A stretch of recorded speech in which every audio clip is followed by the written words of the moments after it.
சற்று முன் கிடைக்கப்பெற்ற மிக மிக முக்கியமான செய்தி ஒன்று வெளியாகியிருக்கு. 3600 கோடி முறைகேடு, கைதாகும் திமுகவின் முக்கிய அமைச்சர்கள். விஜய் அறிவிப்பு.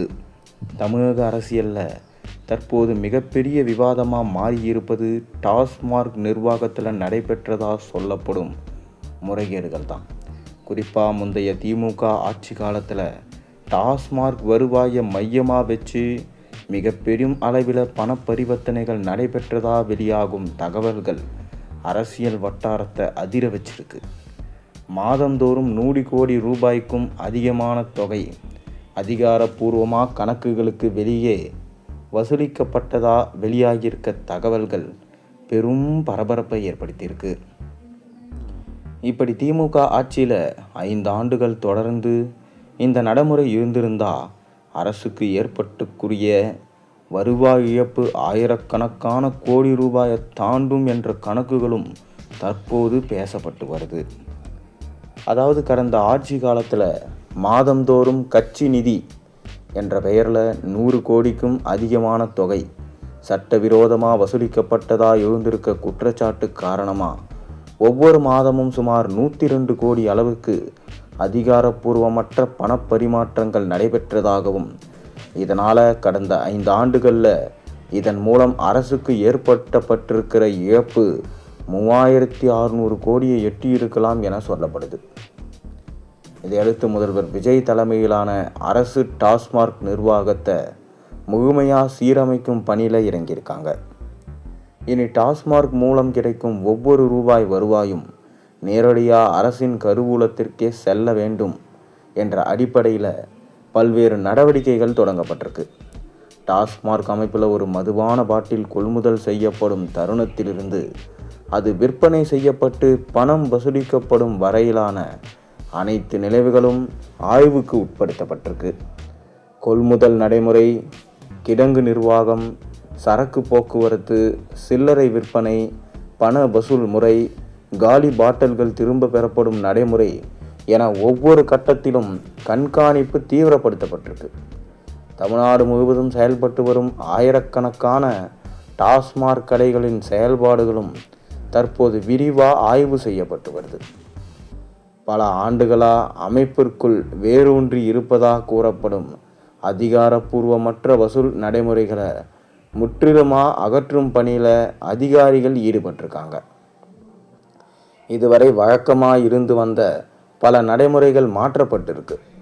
ஒவ்வொரு வருவாயும், ஒவ்வொரு பரிவர்த்தனையும், ஒவ்வொரு கணக்கும் முழுமையாக பதிவாகும் வகையில் புதிய நிர்வாக கட்டமைப்பு தற்போது உருவாக்கப்பட்டு வருதான். இதன் மூலமாக மட்டும் பார்த்திங்கன்னா வருவாய் கசிவுகளுக்கு முற்றுப்புள்ளி வைக்க வேண்டும் என்பதில் முதல்வர் விஜய் ரொம்பவே உறுதியாக இருக்காராம். இந்த நடவடிக்கைகளின் தொடர்ச்சியாக கடந்த கால பரிவர்த்தனைகள் குறித்தும் விசாரணை வேகம் எடுத்திருக்கு. குறிப்பாக டாஸ்மார்க் துறையை நிர்வகித்த முக்கிய பொறுப்பாளர்கள், முன்னாள் அதிகாரிகள் மற்றும் திமுக ஆட்சி காலகட்டத்தில் எடுக்கப்பட்ட நிர்வாக முடிவுகள் அனைத்தும் ஆய்வின் கீழ் கொண்டு வரப்படுமா. இதன் காரணமாக டாஸ்மார்க் விவகாரம் வெறும் நிர்வாக சீர்திருத்த நடவடிக்கையாக மட்டும் இல்லாமல் தமிழக அரசியலில் மிக பெரும் தாக்கத்தை ஏற்படுத்தக்கூடிய விவகாரமாக மாறியிருக்கு. அடுத்த கட்ட விசாரணைகளில் என்னென்ன தகவல்கள் வெளிவரப் போகின்றதோ, யார் யார் சிக்க போகிறாங்களோ, எவ்வளவு பெரிய அளவிலான முறைகேடுகள் வெட்ட வெளிச்சத்துக்கு வரப்போகின்றன என்ற எதிர்பார்ப்பு அரசியல் காலத்தில் நாளுக்கு நாள் அதிகரிச்சுட்டு வருது. கண்டிப்பாக திமுகவுக்கு தமிழக வெற்றிக் கழக தலைவர் விஜய் வந்ததிலிருந்து பெரும் ஆப்புகள் தான் என சொல்லப்படுகிறது. இனி எந்த மாஜி திமுக அமைச்சர்களும் நிம்மதியாக இருக்க முடியாது. சாட்டையை சுழற்றும் விஜய் கண்டிப்பாக 15 அமைச்சர்கள் வரை சிறைக்கு அனுப்புவார் என அரசியல் கணக்கீரர்களால் கணக்கிடப்படுகிறது. இதனால்தான் எடப்பாடியும் திமுக தலைவர் ஸ்டாலினும் சேர்ந்து ஒன்றாக கட்சியை இணைக்கலாம் என பார்த்தார்கள். கடைசியில் அது தோல்வியில் முடிந்தது. தொடர்ந்து எப்படியாவது இன்னும் 3 மாத காலத்திற்குள் தாவேக ஆட்சியை கவிழ்க்க வேண்டும், மீண்டும் தேர்தல் நடத்தப்பட வேண்டும், அதில் திமுக ஆட்சியை பிடிக்க வேண்டும் என்றெல்லாம் அரசியல் கணக்குகள் போடப்பட்டு வருகின்றன. மேலும் பார்த்தீங்கன்னா கரூர் கூட்ட நெரிசல் வழக்க மீண்டும் சிபிஐ விசாரிக்க ஆரம்பிச்சிட்டாங்களாம். சம்பவ நாளில் பாதுகாப்பு பணியில் ஈடுபட்டிருந்த 10 போலீஸாருக்கு சிபிஐ சம்மன் அனுப்பியிருக்கிற நிலையில் முதல் கட்டமாக இன்று 5 பேர் நேரில் ஆஜராகி விளக்கம் அளிச்சிருக்காங்களாம். 2026 தமிழக சட்டசபை தேர்தல் காரணமாக சில மாதங்கள் தற்காலிகமாக சிபிஐ விசாரணை நிறுத்தி வைக்கப்பட்ட நிலையில் தற்போது மீண்டும் தொடங்கப்பட்டிருக்கு. கடந்த ஆண்டு செப்டம்பர் மாதம் 27ஆம் தேதி கரூரில் நடந்த விஜயின் தாவேகா பிரச்சார கூட்டத்தில் கூட்ட நெரிசல் ஏற்பட்டது. இந்த கூட்ட நெரிசலில் சிக்கி பெண்கள், குழந்தைகள் உட்பட 41 பேர் உயிரிழந்தாங்க. இந்த சம்பவம் தமிழகம் மட்டுமின்றி நாடு முழுவதும் பெரும் அதிர்ச்சியை ஏற்படுத்தியது. இது தொடர்பாக உச்சநீதிமன்றத்தின் உத்தரவின் பேரில் சிபிஐ வழக்கு பதிவு செஞ்சு விசாரணை மேற்கொண்டு வராங்க. கடந்த 6 மாதங்களுக்கும் மேலாக பல்வேறு கோணங்களில் அதிகாரிகள் விசாரணை நடத்திட்டு வராங்க. இதற்காக கரூரில் உள்ள சுற்றுலா மாளிகை மற்றும் தான்தோன்றி மலை பகுதிகளில் தற்காலிகமாக அலுவலகங்கள் அமைக்கப்பட்டு பல தரப்பினரிடம் விசாரணை மேற்கொள்ளப்பட்டது.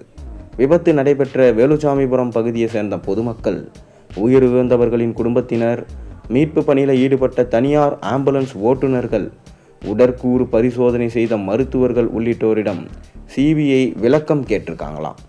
அதேபோல தமிழக வெற்றி கழகத்தின் முக்கிய நிர்வாகிகள், கட்சியின் பொதுச் செயலாளர் மற்றும் சம்பவம் நடைபெற்ற நாளில் பிரச்சாரத்திற்காக பயன்படுத்தப்பட்ட வாகனம் தொடர்பாகவும் விசாரணை நடத்தப்பட்டது. இதுபோன்று தற்போதைய தமிழக முதல்வர் விஜய் டெல்லியில் உள்ள சிபிஐ தலைமை அலுவலகத்தில் 2 முறை நேரில் ஆஜராகி விளக்கம் அளிச்சிருந்தார். மேலும் அப்போதைய மாவட்ட ஆட்சியர், மாவட்ட காவல் கண்காணிப்பாளர் உள்ளிட்ட அதிகாரிகளிடமும் சிபிஐ விசாரணை நடத்தியது.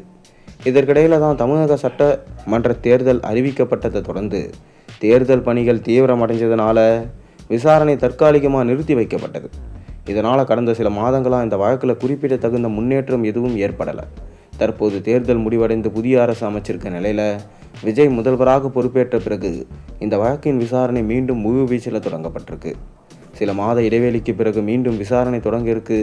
தற்போது விசாரணையின் அடுத்த கட்டமாக சம்பவம் நடைபெற்ற போது பாதுகாப்பு பணியில் ஈடுபட்டிருந்த காவல்துறையினருக்கு சிபிஐ சம்மன் அனுப்பியிருக்கு. காவல் ஆய்வாளர் சையத் அலி உள்ளிட்ட 2 காவல் ஆய்வாளர்கள், உதவி ஆய்வாளர்கள் உள்ளிட்ட மொத்தம் 10 பேருக்கு சம்மன் அனுப்பப்பட்டிருக்கு.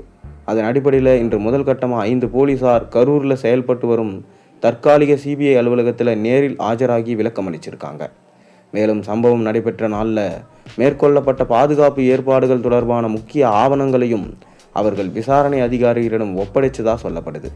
சட்டசபை தேர்தலுக்கு பிறகு கரூர் கூட்ட நெரிசல் வழக்கில் சிபிஐ மீண்டும் விசாரணையை தீவிரப்படுத்தியிருப்பது பரபரப்பை ஏற்படுத்தியிருக்கு.